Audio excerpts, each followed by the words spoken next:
Chơi như con ở đây bọn anh vậy thôi mà đa một nhóm thế dạ ở đây chứ là tập hoa lính mau bị khang nào không មកពីខាងខេត្តសៀមរាបបង miền anh cái khác không យើងមានទឹកខ្មុំយើងមានលំអងខ្មុំក្បាលទឹកហើយយើងមានផលកែច្នៃចេញពីលំអងខ្មុំចេញពីទឹកខ្មុំនោះយើងមានសារ៉ូមគ្រីមលាបមុខ ô miền krim miền bắc tiệt ចាហ្នឹងយើងកែច្នៃចេញពីទឹកខ្មុំ ចាចា ហើយអានេះយើងមានប្រេងកាឡាយើងមាន2ក្លិនយើងមានល្មៀតនិងស្លឹកគ្រៃ ô chẳng là miền nó nhưng mà thôi phải làm ăn tiệt ចាចាយើងកែច្នៃព្រោះល្មៀតវាក្តៅជួយដល់សរសៃព្យាបាលដល់សរសៃហើយស្លឹកគ្រៃក៏ជួយដល់ស្បែកដល់សរសៃដែរអញ្ចឹងកូនក្មេងគាត់ប្រើទៅអត់ប៉ះពាល់ដល់ស្បែកទេ ចា ចាហើយនេះក៏យើងបានកែច្នៃចេញជាប្រភេទក្រែមលាបមាត់អញ្ចឹងក្រែមលាបមាត់យើងមាន3ក្លិនយើងមានម្ទេសយើងមានផ្កាឈូកនិងយើងមានស្ទ្រូប៊េរី chẳng này miền anh ấy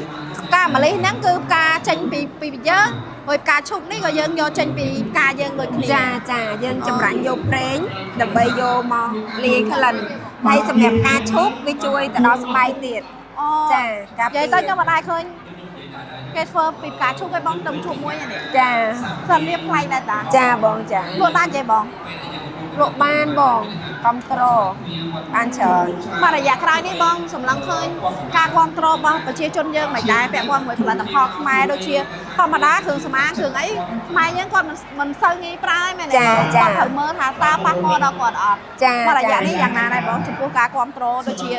ជឿជាក់មកលើផលិតផលខ្មែរយើង ចាយើងឃើញមួយរយៈក្រោយហ្នឹងសូម្បីតែទឹកខ្មុំក៏មានការគ្រប់គ្រងស្ទុះឡើងជាងពីមុនដែរទាំងនៅតាមហាងកាហ្វេតាមអីគឺគាត់ពលិកាគាត់ប្រើប្រាស់ទឹកខ្មុំខ្មែររបស់យើងអញ្ចឹងយើងមើលឃើញសន្ទុះនៅក្នុងការលក់ឲ្យអតិជន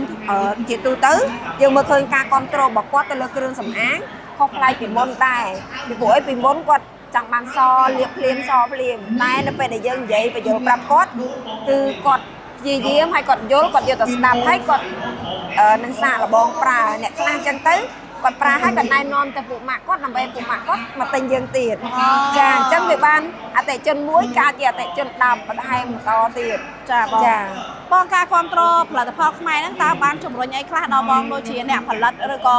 ទៅដល់អ្នកពាក់ព័ន្ធទាំងអស់ដែលគាត់បានរួមចំណែកនៅក្នុងការចូលរួមផលិតជាផលិតផលមួយៗអញ្ចឹងហ៎បង ចាខ្ញុំឃើញការគ្រប់គ្រងនេះពិតជាល្អមែនតើទី1យើងមានផលិតផលនៅក្នុងដៃ ចា ចាដល់ពេលដែលពួកគាត់គ្រប់គ្រងយើងអាចលក់ចេញយើងអាចផលិតបន្ថែមយើងសប្បាយចិត្តនៅក្នុងការផលិតទី2អ្នកដែលគាត់អត់មានការងារធ្វើគាត់អាចមកធ្វើការជាមួយខ្ញុំបានពីព្រោះអីនៅពេលដែលយើងមានតម្រូវការយើងប្រកាសជាត្រូវការបុគ្គលិកបន្ថែមទៅផ្នែកផលិតទៅផ្នែកវត្ថុធាតុដើមមួយចំនួនដែលគាត់ខំកែច្នៃគាត់ខំធ្វើបានប៉ុន្តែអត់មានអ្នកទិញយកទៅផលិតភាគច្រើនយើងនាំចូលពីស្រុកគេប៉ុន្តែឥឡូវគឺយើងគ្រប់គ្រងផលិតផលយើងច្រើន ចាបងមួយទៀតការដាក់ស្តង់នេះតើសម្រាប់អ្នកផលិតដូចបងនេះតើបានផ្ដល់ផលប្រយោជន៍ខ្លះបងអ្នកផលិតđóដោយសារយើងរៀមស្តង់ទៅមានគេមានឯងច្រើនចឹងឯងបង ចាចា ចា អូបើសម្រាប់ខ្ញុំវិញគឺពិតជាច្រើនមែនតើពីព្រោះអីតាំងធ្វើទីផ្សារតាំង marketing តាំង sale ទាំងអស់គឺនៅលើស្តង់នេះគឺបានបង្ហាញនៅផលិតផលរបស់យើងទៅដល់អតិថិជនដែលគាត់មកដល់មករកយើងដល់ទីតាំងហើយមកដល់គាត់សួរនាំគាត់ទិញ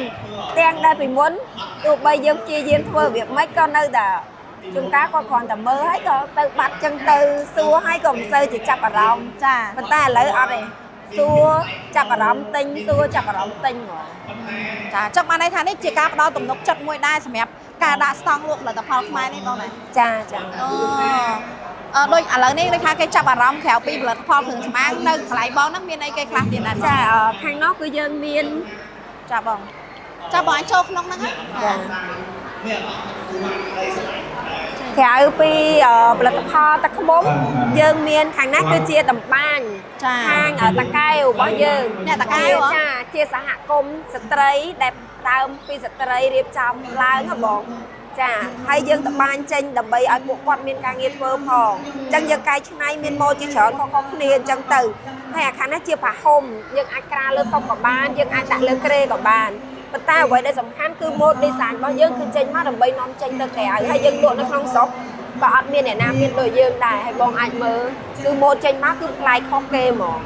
ហើយក្រៅតែពីហ្នឹងខាងនេះគឺយើងមាន យើងបានកែច្នៃចេញមកជាប្រភេទសាប៊ូ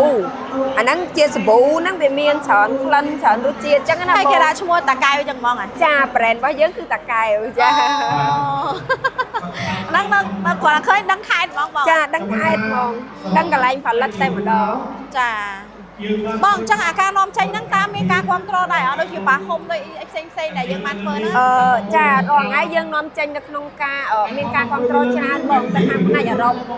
យាយទៅគាត់កំងជារៀងរាល់ឆ្នាំជាប្រចាំហ្មងអត់ដែលខានទេ រាល់ឆ្នាំហ្មង ចា គាត់យកទៅប្រើប្រាស់អីគេខ្លះបងដឹង គាត់យកទៅលក់ដែរបង អញ្ចឹងបានន័យថាហ្នឹងយើងបន្តតែយើងមានបានដាក់ផ្លាកថាជារបស់ខ្មែរឬធ្វើដោយដៃអីហ៎ ចាយើងដាក់បងយកទៅគឺគេ support made in Cambodia from Cambodia តាកែវ province គេ share ទៅដល់ live page របស់យើងទៀតចាគេអត់លាក់បាំងទេហើយ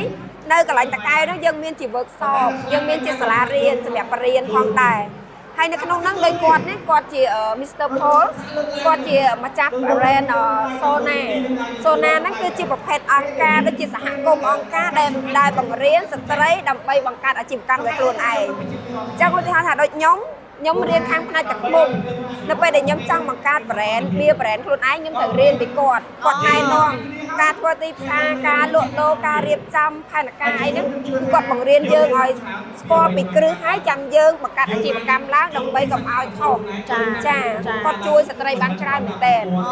ចាហើយផលិតផលទាំងអស់ហ្នឹងគឺសុទ្ធតែជាផលិតផលនៅក្នុងសហគមន៍របស់យើងដែលប្រួយផ្ដើមឡើងមកពីគាត់តែម្ដងហ្នឹងហើយ អានេះសាប៊ូដោះខ្លួនណា ចានេះយើងដោះខ្លួនក៏បានដោះមុខក៏បាន ហើយចុះអាធំនេះ អាធំនេះគាត់ថាយើងធ្វើពីរសាយសម្រាប់តូចសម្រាប់ធំ ចាចង់ឲ្យគេតេស្ត ចាអ្នកខ្លះ សាយ គាត់ ល្មៀ ថា ត ចាធំពេកអីចឹងយើងមានល្មៀតយើងមានខ្ញីយើងមានតែ មានតែស្លឹកគ្រៃទៀតចាមួយតែស្លឹកគ្រៃនេះយើងនាំចេញដែរអត់បងឬក៏នៅក្នុងស្រុក នៅទេបងនៅក្នុងស្រុកនៅឡើយទេយកតែមកនាំចេញនិយាយទៅរាល់ថ្ងៃយើងនាំចេញតែប្រភេទផាហុំទេចា បងអាចសម្លឹងឃើញពីមករយៈក្រោយនេះតើការគ្រប់គ្រងផលិតផលខ្មែរយ៉ាងណាដែរសម្រាប់ប្រជាពលរដ្ឋខ្មែរយើងមករយៈចុងក្រោយនេះបង មករយៈចុងក្រោយខ្ញុំឃើញសន្ទុះរយៈពេល3ខែនេះពិតជាខ្លាំងមែនតើចង់និយាយថាយើងមើលទៅពីមុនទោះបីយើងធ្វើ event យើងមានមនុស្សដើរមែនប៉ុន្តែគាត់អត់សូវទិញទេក៏គ្រាន់តែមើលប៉ុន្តែឥឡូវអត់ទេគាត់ដើរមកគាត់ឃើញគាត់សួរគាត់ទិញហ្មងហើយអាវាថាគាត់សួរថាកន្លែងគាត់សួរតែមួយម៉ាត់ទេកន្លែងផលិតនៅណាពេលដែលយើងប្រាប់គាត់នៅពេលដែលយើងផលិតខ្លួនឯងយើងបើកចំហយើងអត់លាក់បាំងបងចង់ទៅមើលក៏ទៅបានបងចង់ទៅរៀនក៏ទៅបានដល់ពេលអញ្ចឹងគាត់គ្រាន់តែសួរហើយក៏ទិញយកហ្មងអញ្ចឹងខ្ញុំមើលឃើញខ្ញុំបើសម្រាប់ខ្ញុំវិញខ្ញុំសប្បាយចិត្តណាស់បងសប្បាយចិត្តនៅក្នុងការផលិតបន្ថែមទៀតដើម្បីឲ្យត្រូវគ្រប់តម្រូវការសម្រាប់ពួកគាត់ប្រើប្រាស់ អញ្ចឹងមកពេលមុនដូចបងលើកឡើងចឹងថាអត់សូវមានការគាត់ដើរមើលប៉ុន្តែគាត់អត់ទិញ ចាក៏ពីមុនគាត់មើលគាត់ឃើញប៉ុន្តែគាត់អត់សូវទិញទេ អាហ្នឹងអាចថាមកពីកត្តាការនាំចូលច្រើនឬក៏យ៉ាងណាបង ចាហ្នឹងខ្ញុំគិតថាមកពីកត្តាការនាំចូលច្រើនអញ្ចឹងនៅពេលផលិតផលយើងក៏ដូចតែនឹងផលិតផលគេ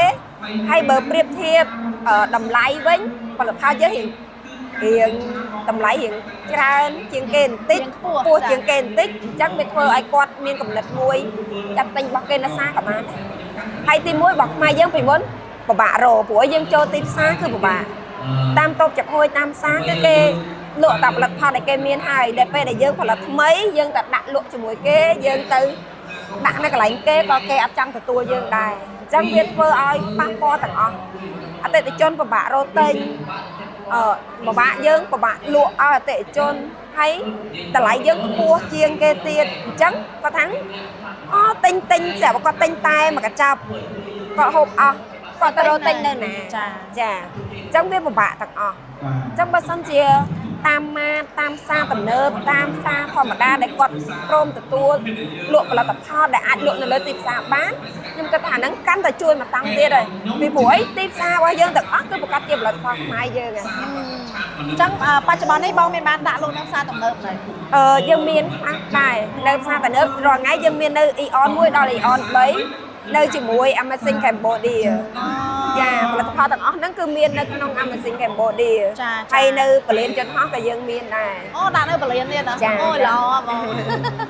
មានអីផ្ដាំផ្ញើទៅកាន់បងប្អូនយើងឲ្យជួយគ្រប់គ្រងផលិតផលខ្មែរជាពិសេសស្នាដៃរបស់ស្ត្រីខ្មែរដែលគាត់ នៅតាមមូលដ្ឋានអីចឹងណាបង ចាជាចុងក្រោយមានតែសូមសំណូមពរឲ្យបងប្អូនទាំងអស់គ្នានៅតែបន្តជួយគ្រប់គ្រងនៅផលិតផលខ្មែររបស់យើងពេលដែលយើងនៅតែបន្តនៅតែគ្រប់គ្រងធ្វើឲ្យអ្នកផលិតគាត់មានទឹកចិត្តនៅក្នុងការផលិតបន្ថែមទៀតហើយយើងក៏នឹងឈប់នាំចូលនៅផលិតផលគេហើយនៅពេលដែលយើងប្រើផលិតផលរបស់យើង ចាអរគុណបង អរគុណច្រើន អរគុណបងខ្ញុំសូមឈ្មោះហ្នឹងឈ្មោះបងពេញបង ឈ្មោះខ្ញុំឈ្មោះម៉ានរដ្ឋា ម៉ារដ្ឋា ចា ខ្ញុំខ្លាចតែ អូខេបង ចា scan the phone ហ្នឹងហើយចឹងកន្លែងហ្នឹងសិប្បកម្មឈ្មោះអីគេបងហ្នឹងគេហៅ តាកែវ សិប្បកម្មបងហ៎ ចា អូ សិប្ប ចា កម្ម អរគុណច្រើនបងអរគុណ ចា អរគុណបងអរគុណ